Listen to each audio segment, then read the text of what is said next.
Tell me the story about the car. Steve won't do it, gave it to me. He gave me a watch and then he gave me a car and some money. How is driving that car? Try not to hit potholes and shit. Still don't have tags on it. I wake up and still go like, well, How do you find balance? I'm kind of And what's your favorite game to play at all of them? probably. You can also freestyle. Seeing everything you've done in like even just this past year is incredible. Does it feel real, bro? It's my first year full streaming like in September. The end of this year we're gonna be doing a lot of nut stuff. We got like some bigger streams planned with like anything from rappers, comedians. I think we need to get Johnny on there. I think we need to get that Mexican OT on there. 100%. We need to get some. We definitely, because I know you always represent Houston, and we love that. Dude, I learned it from the Houston culture, bro. Everyone puts each other on. He's ultra humble. Oh, thank you, brother. Even though you've gotten to this where you got the car and you got the name and money's coming in, but you know what hadn't changed? Your heart. Thank you, bro. Try this on and let's see how this fits. This is a rare moment because he's taking the Monarch off, man. These feel crazy too. What do you think, bro? Dude, I love these. Chad, you fuck with them? You fuck with them, Chad. Keep it simple. That's right. That's right. Yes, sir. Hey, and so one other thing I've seen that you're also very talented at is you can also freestyle. If I wonder the influence, I can, yeah. Do you drink? I do drink. I've been trying to cut it off in the weekends. I got like a fucked up stomach. I just eat like shit because I binge stream, ripping energy drinks at 7 p.m.s. The most retarded thing you can do. How old are you, bro? 25. And you're from Houston. Yeah, I'm from the Woodlands, but I've lived in like the Heights area for like 3 years now. And now you've been doing a lot of traveling.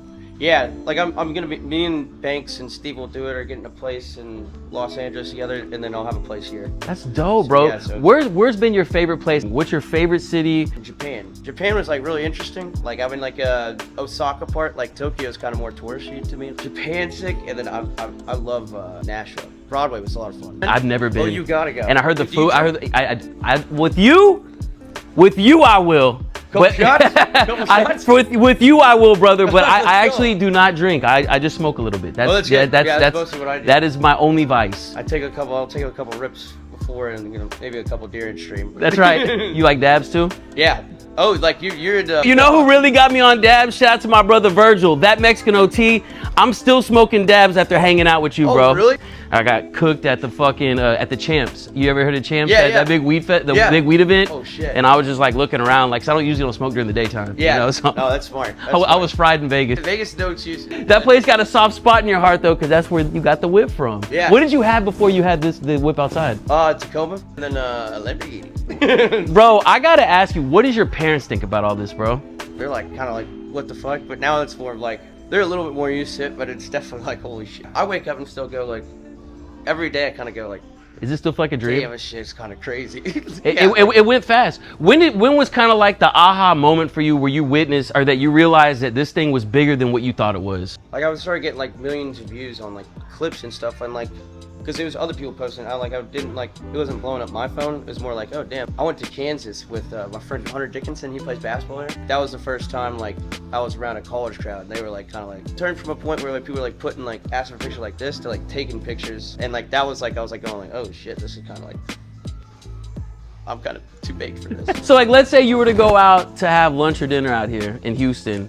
Do people? Oh, it's not crazy like that. Sporting events and like, you know, around younger people, like people would know, and it's usually like the old people going like, what does this guy do? I really found out about you through the sports world and watching all the interactions with the NFL and obviously the Texans. For you to be out there when we're calling our drafts and you're on the mic, I mean, that's a pretty special thing. Dude, that was sick. I got lucky too. It was like, it was Ohio State guy in Michigan, so it was like rivalry schools, and then it was CJ's ex-teammate. Like it was like kind of ideal, and there was a trade before, so it was like as much stuff as I could read. Right. Could relate to everything. I was like, but it seems like you're actually really knowledgeable about sports. It's something that you actually love, though. I feel like, I mean, me and my dad's had season tickets since like Texans started, so like we've kind of been around the area for a while. Is that your favorite team too, the Texans? Yeah, like I'm Texans, Rockets, Astros, but like it goes Texans, Astros, Rockets. But basketball is just, I don't know, when Harden was playing, it was like a lot funner to watch. We like Fred VanVleet though. Fred VanVleet, that's dope. Yeah, he's a good dude. Yeah, what's up, brother? Yeah, I love him. No, I will say though, it was kind of heartbreaking watching our Stros lose though. I know, what the fuck happened? I'm glad it was Detroit versus I would have rather lost to them than lose to Dodgers, to be honest. I didn't watch too much baseball this year. I'm more of a baseball in October type. You know, and today, you know, obviously we wanted to have a moment with you. We were actually gonna go sit down and ask you a couple questions on the podcast, but I ain't gonna lie, the way that this is flowing, I like things. First yeah, date. yeah. First date. You know, and I like things off the cuff. So we'll still consider this part of the interview, but we're just getting to know you. You know, Yeah. you know, obviously we're like the millions of other people on social media that just watch you from behind the screen, but to see you in person, I'm not gonna lie, man. You're a very good dude, and I gotta give you that stamp. And like I said, it's about your heart and you being humble. At 25 years old, let me ask you this: where do you see yourself a year, 2 years, 3 years from now? My goal is like grind the content because I blew up kind of fast. Like I didn't. I was still like trying to figure out how to stream, try to figure out how to do YouTube, get that stuff rolling, put it into real estate. The goal is to eventually like have where I don't have to do social media. But the goal for the next like 5 years is like to break records if I can. Like I got some streams coming up that could push some of my highest numbers. I don't want to say who it is yet. It's okay, you don't have to. I don't want to. Let me ask you. So like on an average stream, how many people usually tune in for an average stream for Sketch? Like right now, probably like 4,000. It just depends on like what you're doing and kind of like the stream kind of goes in seasons. Like summer is like more IRL stuff in real life. Now it's more like after school, late night gaming stuff. So like you kind of design your stream differently depending on the time of year. And what's your favorite game to play at all of them? Madden? Madden probably. I mean, like I'm trying to find new games to play. It's like hard to find though. I've been getting into more scary games. That's fun. Like, I was playing with Queso last night and Jinxie, and my other friend Richie. Like that was a good gaming group. I've had a pretty fast come up, but like relatively to the hours I've put in, it's kind of like I've streamed 650 hours probably total. And I mean, for me, that seems like a lot of time though. I think it takes 10,000 hours to be like considered like an expert at something. So it's like by that term, like I'm like way far from like being like really good at it. I feel like this community though, with the gaming community, is so well connected. So I feel like once it started catching on, the next thing I know, I see you with this person, I see you with this person. Yeah, it's been nuts, and like I'm still like November, I'm gonna be pretty busy doing that type of stuff again. But this month it was kind of nice to chill and get back to desktop because it's like finding the moments when to grind and when to like go do like an excursion type stuff. Like. And how is it with finding balance? Because you still want to live your life. You still, you got your family, mom, dad, you love the city, but then again, you're about to be moving to LA. You're working with a lot of different brands and different celebs and different gamers and doing a lot of traveling. How do you find balance?